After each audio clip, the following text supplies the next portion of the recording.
Ma'am, ganda nito, planning to buy soon. Dito nga nag-comment si Sis Erlyn Padilla mga mi ko dito sa invisible wig natin mga mi. Ang ganda talaga niyang mga sister ko kasi tignan niyo nga sa likod mga mi, ay pinagkapitan siya diyan pero hindi pansin mga sister ko. Tapos mga sis, ang lakas maka-fresh mga mima ko. Tignan niyo naman no, 'di ba? Nag-iba yung aura natin mga mi. Tapos hindi na nga kayo aabutin ng siyam-siyam sa pagkukulot ng buhok ninyo. Yung iba din kasi mga mima ko, gabi pa lang nagkukulot na sila para hindi sila malate kinabukasan sa work or di kaya sa school. Pero ito mga sis, walang 10 minutes, siguro 5 minutes lang mga mima ko na ikabit nyo na nga eh. Actually, mga mima ko yung 5 minutes kasama na yun yung pagpapatuyo ninyo ng buhok. Pero look at that mga sister ko, oh, di ba?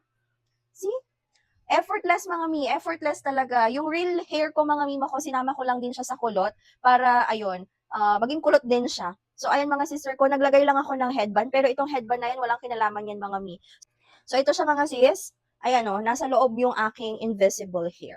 Para hindi na nga kayo ubutin ng siyam-siyam sa pag-aayos ng mga buhok ninyo, i-check nyo na nga sa yellow basket ko mga mi, para instant, ayan o, instant kulot na nga kayo mga sister ko. Check my yellow basket at mag-check out na.